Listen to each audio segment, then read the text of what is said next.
شوکت خانم hospital کے لیے ہمیں زمین دی گئی جوہر ٹاؤن میں. صرف کھیت تھے وہاں. لاہور سے کافی جوہر ٹاؤن باہر تھا. سڑک بھی وہ صحیح نہیں جاتی تھی, ٹوٹی ہوئی سڑک تھی. تو مجھے یاد ہے میں نے یہ کھیت دیکھے, 20 ایکڑ کی زمین تھی, اور ایک مجھے بڑی اچھی فیلنگ آئی کہ یہاں میں تصور کیا ایک پہلا پاکستان کا اسپیشلائز کینسر ہاسپٹل.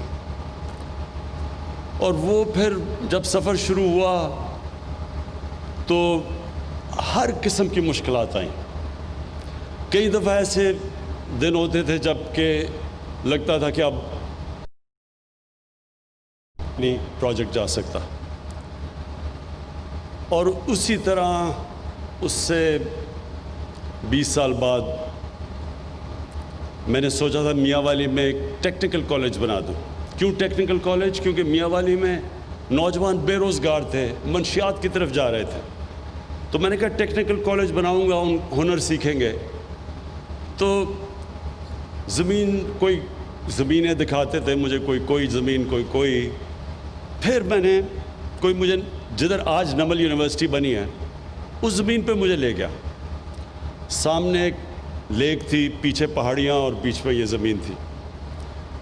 تو وہ مجھے یاد ہے جب میں نے وہ زمین دیکھی تو ٹیکنیکل کالج سے میں سوچا کہ یہاں تو یونیورسٹی بننی چاہیے.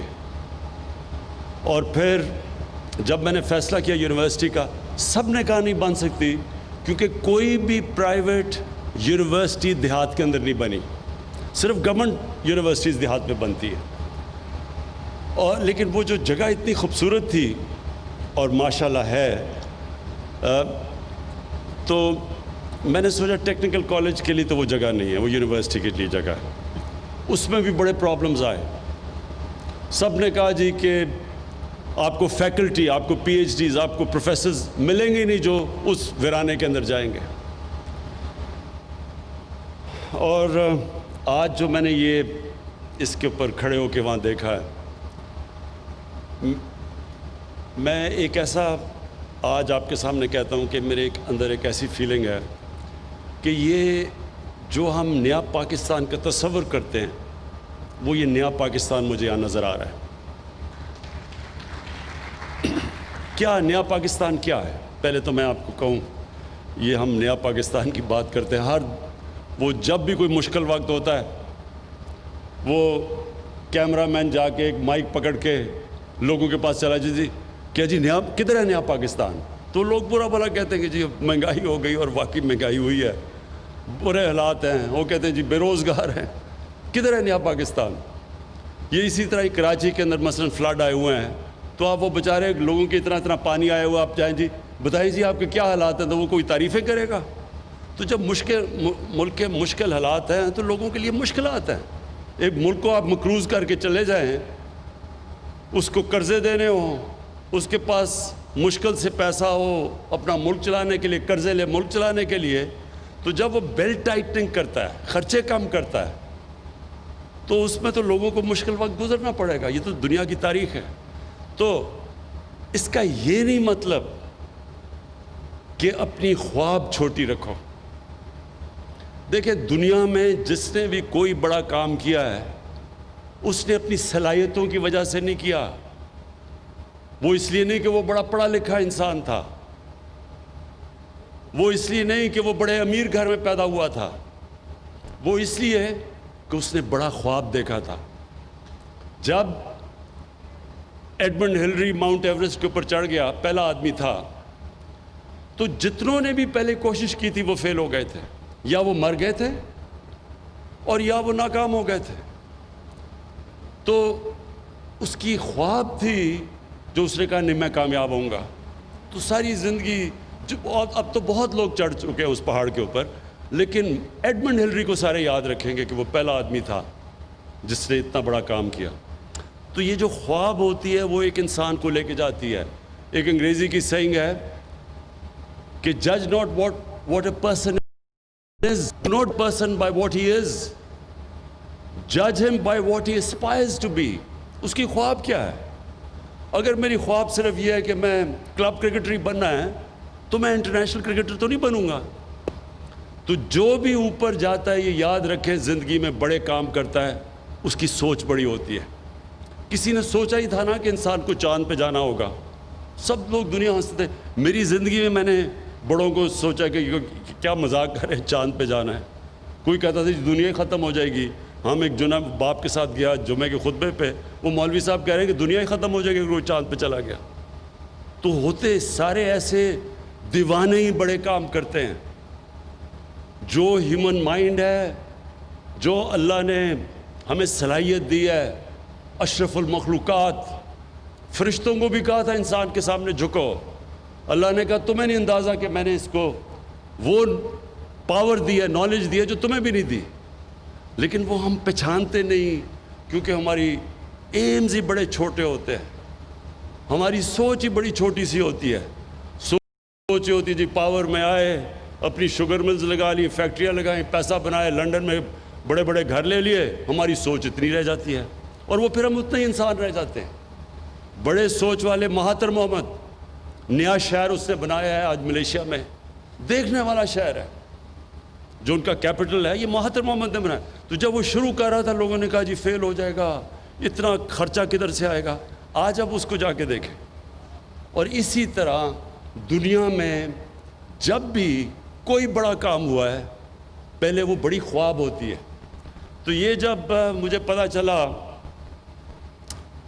راوی پروجیکٹ کا, تو انہوں نے کہا جی بڑی پہلے سے سوچ تھی. مجھے پتہ تھا کہ کیوں نہیں کامیاب ہوا, کیونکہ جو لوگ یہ سوچ رہے تھے ان کی نمبر 1 پرائیورٹی اپنا ملک نہیں تھا. ان کی نمبر 1 پرائیورٹی تھی کہ وہ کتنی دولت بناتے ہیں پاور میں آ کے. وہ کبھی بھی نہیں بنا سکتے بڑی چیزیں, وہ کبھی بڑا کام نہیں کر سکتے. بڑا کام جب بھی آپ بڑی خواب کے پیچھے جاتے ہیں, سب سے پہلے میں بار بار آپ کو ایک فریز بتاتا ہوں, کشتیاں جلا کے جاتے ہیں. مطلب کہ جب آپ اس کے پیچھے جاتے ہیں تو پھر کوئی واپسی کا راستہ نہیں ہوتا, پھر ہی انسان کا پوٹینشل نکلتا ہے. جب انسان فیصلہ کر لیتا ہے کہ میں نے اب یہ کرنا ہے اور کوئی پیچھے کا راستہ نہیں, پھر انسان کے اندر سے جو اللہ نے صلاحیتیں دی ہیں, جو طاقت دی ہے, وہ تب طاقت نکلتی ہے. جب آپ پیچھے آدھا رہو, اچھا جی اگر یہ نہیں ہوگا تو میں کچھ اور کر لوں گا, کبھی کچھ نہیں, بڑا کام نہیں ہو سکتا ایسا. یہ بڑا مشکل کام ہے. یہ جو ایک پورا نیا شہر بنانا ہے یہ آسان کام نہیں ہے. اس میں بڑی مشکلیں آئیں گی, راستے میں رکاوٹیں آئیں گی. میں بھی سوچ رہا تھا کہ کدھر سے رکاوٹیں آئیں گی. رکاوٹوں نے آنا ہے, لیکن یہ ہم فیصلہ کر لیں کہ یہ شہر لاہور کی بھی ضرورت ہے, پاکستان کی بھی ضرورت ہے. لاہور کی ضرورت اس لیے ہے کہ جس طرح لاہور پھیلتا جا رہا ہے یہ انسسٹینیبل ہے. اس لاہور کے اندر جو 40% لاہور کچی آبادیاں ہیں, کیونکہ ہم نے کبھی سوچا ہی نہیں کہ بیچارے جو غریب لوگ ہیں, جو مزدور ہیں, جو کام کرنے والے ہیں, وہ کدھر رہیں گے. کسی نے نہیں سوچا, کیونکہ ہماری جو مائنڈ سیٹ ہے پاکستان کا وہ ایلیٹس مائنڈ سیٹ رہا ہے. ہم جو ملک اپنا پوٹینشل پورا نہیں کر سکا, اس کی وجہ یہ کیا ہے کہ سارے فیصلے کرتے ہیں چھوٹے سے طبقے کے لیے.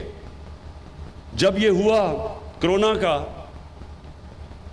تو میں نے پہلے دن جب مجھے کہا نا جی لاک ڈاؤن لگا دو, وہ دیکھیں جی اٹلی میں بھی لگ گیا, ادھر بھی لگ گیا, اسپین میں بھی, اور دیکھیں اب انگلینڈ بھی لگا رہا ہے, تو آپ بھی لاک ڈاؤن کر دیں. تو میں بار بار ایک سوال پوچھتا تھا کہ لاک ڈاؤن تو ہم لگا دیں, لیکن وہ دیہڑی دار, وہ غریب لوگ, وہ کچی بستیوں میں, ان کا کیا بنے گا؟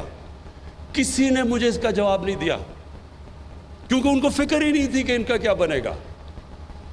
کسی نے یہ سوچا ہی نہیں کہ جب آپ جو آدمی مزدوری کر کے, دیہڑی کر کے بیچارے اپنے بچوں کا پیٹ پالتا ہے, اس کو جب آپ بند کر دیں گے وہ کیسے زندگی گزارے گا, وہ بچوں کو کیسے کھلائے گا. لیکن اپنا سوچ رہے تھے, چھوٹا سا طبقہ اپنا سوچ رہا تھا کہ میں تو عمران خان تو جناب زمان پاک یا بنی گالا میں آرام سے بڑے گھر میں رہ رہا ہوں, میرے لیے تو لاک ڈاؤن کچھ بھی نہیں ہے, میرے لیے تو بلکہ چھٹی ہے. سرکاری نوکروں کی تو چھٹی تھی, گھر آرام سے بیٹھ جائیں, ان کو تو تنخواہیں مل رہی تھی. کسی نے نہیں سوچا کہ اس طبقے کا کیا ہوگا. اور وہی نریندر مودی نے ہندوستان میں اس کا نہیں سوچا. آج ہندوستان میں اللہ کا عذاب آیا ہوا ہے. سب سے زیادہ دنیا میں جو پاکستان کی گری ہے، کیونکہ 4 گھنٹے پہ نوٹس پہ اس نے ملک بند کر دیا. بیچارے غریب لوگ، وہ جو دیہاتوں سے شہروں میں کام کرنے آئے تھے، وہ کتنے 100 میل چل کے جا رہے ہیں، بیوی بچے غریب لوگ بھوکے، کیونکہ وہاں کی رولنگ ایلیٹ نے سوچا ہی نہیں کہ یہ بھی انسان ہے. یہ ہے پاکستان. پاکستان بنا تھا، ایک بڑا عظیم خواب تھا، ایک فلاحی ریاست، مدینہ کی ریاست کے اصولوں کے اوپر، جو نبی صلی اللہ علیہ وسلم نے ایک عظیم ایک خواب تھی، وہ کہ پہلی دنیا کی فلاحی ریاست بنی تھی. غریب لوگ تھے. جب مہاجر گئے ادھر مدینہ تو کسی کے پاس بڑے تھوڑے تھوڑے پیسوں میں بڑی مشکل گزارا کیا، لیکن تب بھی انہوں نے فیصلہ کیا کہ جو بھی اسٹیٹ کی ذمہ داری ہوگی، اس کے غریب کمزور طبقہ، ان کے بیواؤں، ان کے یتیم، ان کے غریب، اسٹیٹ نے ذمہ داری لی. اور میرا یہ تھیسس یہ ہے کہ اس لیے وہ ایک عظیم قوم بنے. اس لیے نہیں کہ پہلے پیسہ آیا اور پھر انہوں نے غریبوں کا کیا، انہوں نے پہلے فلاحی ریاست بنائی، پھر اللہ کی برکت آئی اور انہوں نے دنیا کی ایک وہ انقلاب لے کے آئے جو دنیا کی تاریخ میں کبھی نہیں آیا. اور چائنا نے، ماڈرن ڈے چائنا نے ہمیں ثابت کر کے دکھایا ہے کہ جب انہوں نے 70 کروڑ لوگوں کو غربت سے اوپر کیا، چائنا بھی دنیا کی سب سے تیزی سے بڑھتی ہوئی عظیم پاور ہے. ساری دنیا اسے خوف زدہ ہے کہ آگے یہ جس ریٹ پہ چائنا جا رہا ہے، یہ کیسے دنیا اس کا سے کمپیٹ کرے گی. یہ ہے ہماری پاکستان کی خواب. ہم جب نیا پاکستان کی بات کرتے ہیں، پہلی دفعہ پاکستان میں غریب لوگوں کو ہیلتھ کارڈ دیا ہے، ہیلتھ انشورنس دیا ہے. کبھی کوئی نہیں سوچتا تھا کہ غریب جو مشکل سے اپنے بھی بچوں کا پیٹ پالتا ہے تو ایک بیماری ہو جائے تو وہ کیا کرتا ہے، وہ کدھر سے پیسے لے کے آتے ہیں. تو پہلی دفعہ ہیلتھ انشورنس پنجاب اور کے پی میں ساری ہم سب کو کور کریں گے ہیلتھ انشورنس سے، اور شروع کر دیا ہم نے. دوسری چیز، ہمیشہ میں یہ جب سے جی ٹی روڈ سے ہم وہ پرانے راوی کے پل سے جاتے تھے داتا صاحب کے پاس، اس سڑکوں کے اوپر بیچارے فٹ پاتھ کے اوپر لوگ پڑے ہوئے ہیں. سارا وہ اس کا جو ڈیزل کی وہ جو ساری وہ ان کے اوپر آ رہی ہیں ٹرکوں کی، کیوں رات میں سارے ٹرکس آتے تھے، ساری مٹی وہ ان کے اوپر آ رہی ہے. کبھی کسی نے یہ نہیں سوچا کہ ان کے لیے ہم کچھ کر دیں. میں ہمیشہ یہ سوچتا تھا، کبھی کسی کو یہ خیال نہیں آیا کہ یہ انسان ہے. آج انشاءاللہ جو ہم نے پناہ گاہ شروع کی، اب ہم نے پناہ گاہ کے سٹینڈرڈ سیٹ کریں کہ وہ پناہ گاہ کے اندر سٹینڈرڈائز ہوگا. یہ نہیں ہوگا کہ ایسے بیچارے غریب آ گئے تو ان کو کوئی کھانا، ان کا کھانا سٹینڈرڈائز ہوگا. ان کے لیے باقاعدہ صاف کپڑے، ان کے بیڈ شیٹ صاف ہوں گی، ان کے غسل خانے صاف ہوں گے، ان کو گرم پانی ملے گا. ان کو انسان بنا کے ہم انشاءاللہ رکھیں گے. ان کو بھی کہیں گے کہ یہ آپ کا پاکستان ہے.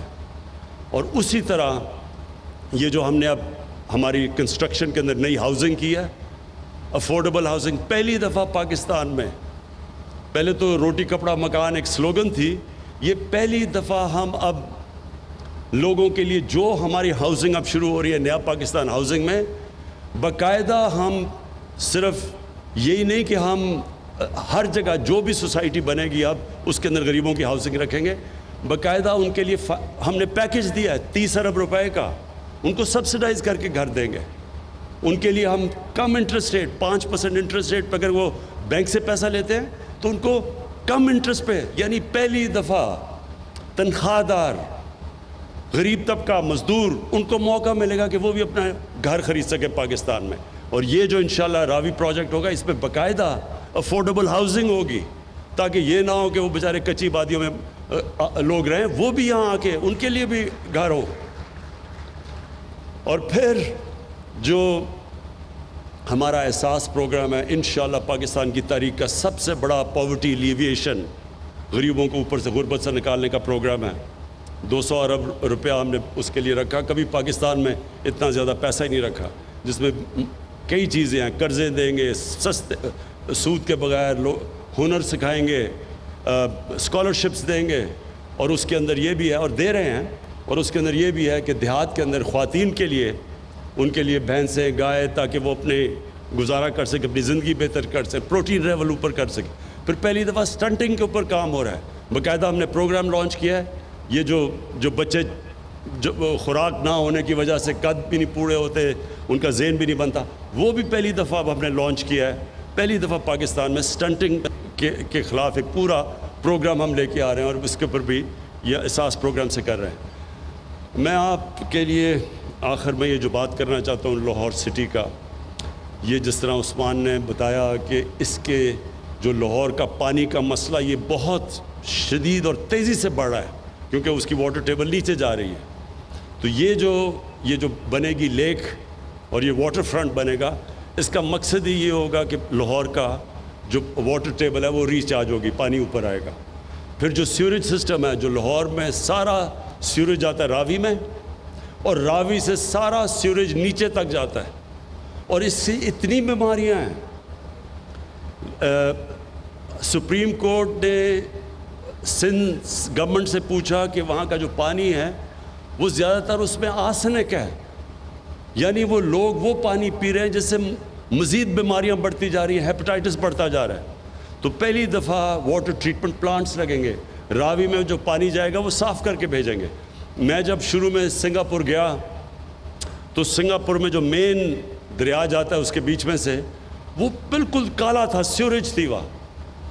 وہی دریا 10-15 سال کے بعد ہم نے دیکھا وہ مچھلیاں تھیں, صاف پانی تھا, انہوں نے صاف کر دیا اپنا. تو اس لیے یہ جو آج آپ راوی دیکھ رہے ہیں, اس کے اندر پانی بھی اور آئے گا, اس کے اندر جو سارا لاہور کا پانی ٹریٹ کر کے پھر راوی میں آئے گا. تو راوی کا بھی ریجوونیشن ہے, ایک راوی بھی ایک پھر سے ایک دریا بنے گا, اور کم از کم نیچے جو پانی جائے گا لوگوں کے اندر بیماریاں نہیں پھیلائے گا. لیکن اس کا یہ بھی امپورٹنٹ ہے کہ ہم ماڈرن سٹی کے اندر اب ہم اس طرح بنائیں جو کہ جس کو کہتے ہیں گرین سٹی. اس کے اندر باقاعدہ کدھر جس طرح 60 لاکھ درخت ہو گئے, وہ جو ہماری بلڈنگز بنیں گی, باقاعدہ سیوریج سسٹم, ویسٹ ڈسپوزل, پھر جو کلسٹرز ہوتے ہیں, آئی ٹی کا علیحدہ, جو اب بالکل انفارمیشن ٹیکنالوجی تیزی سے آگے جا رہی ہے, اس کے لیے علیحدہ سینٹر ہوگا, ایجوکیشن سینٹر. یہ پوری پلانڈ سٹی اب بننے جا رہی ہے. اور یہ جب آپ ایک ماڈل سٹی بناتے ہیں تو اس کو دیکھ کے پھر باقی بھی شہر اپنے سٹینڈرڈز ٹھیک کرنے شروع کرتے ہیں. تو جو لاہور میں ان پلانڈ سیٹلمنٹ ہے, انشاءاللہ وہ اگلے فیز میں اس طرف بھی جائیں گے. میں پھر سے عثمان آپ کو اور راشد عزیز جس سپیڈ پہ جا رہے ہیں آپ, یہ پروجیکٹ میں سپیڈ بہت امپورٹنٹ ہے. اس وقت بڑا انٹرنیشنل انٹرسٹ ہے اس کے اندر, نیشنل انٹرسٹ ہے. میں یہ سے آپ سے ریکویسٹ کروں گا کہ جلدی سے اپنی ٹیم پوری کریں. آپ کا پورا آفس فنکشنل ہونا چاہیے, ٹائم کم ہے ہمارے پاس, باہر انٹرسٹ زیادہ ہے, اور کوئی ڈیلیز نہیں آنی چاہیے اس کے اندر. اور یہ یاد رکھیں کہ جو بھی پرابلمز آئیں گے اس میں, جب بھی آپ اتنا بڑا پروجیکٹ کرتے ہیں اس میں پرابلمز آئیں گے, لیکن جو بھی پرابلمز ہوں گے آپ کا سی ایم آفس بھی پوری طرح آپ کے پیچھے کھڑا ہوگا, اور پھر پرائم منسٹر جو ہمارا پورا ادھر سے پوری آپ کو, جنرل حیدر بیٹھے ہوئے ہیں جو کہ پوری آپ کو فیڈرل گورنمنٹ پوری سپورٹ کرے گی کہ کسی قسم کے آپ کے پرابلمز آئیں. یہ جو ایریا بنے گا یہ سارا یہ پبلک پرائیویٹ پارٹنرشپ ہے, اس میں سارا جو پیسہ آئے گا وہ پرائیویٹ سیکٹر سے آئے گا. صرف گورنمنٹ کا کام ہوگا کہ ان کے لیے فیسیلیٹیٹ کرے, ان کے لیے بیسک انفراسٹرکچر بنا دے, سڑکیں بنا دے, جو آج آغاز کر دیا ہم نے. اور اس کے بعد یہ پرائیویٹ سیکٹر کی انویسٹمنٹ سے انشاءاللہ یہ سارا پروجیکٹ کھڑا ہوگا. اور اس میں جو سب سے آپ دیکھتے رہیں گے سب سے بڑی کنٹریبیوشن جو اس میں انویسٹ کریں گے آ کے, وہ پاکستان کا جو سب سے بڑا اثاثہ ہے اوورسیز پاکستانیز, بیرون ملک پاکستانیوں کا سب سے زیادہ انٹرسٹ ہوگا, اور سب سے زیادہ انشاءاللہ انویسٹمنٹ آئے گی. بہت شکریہ.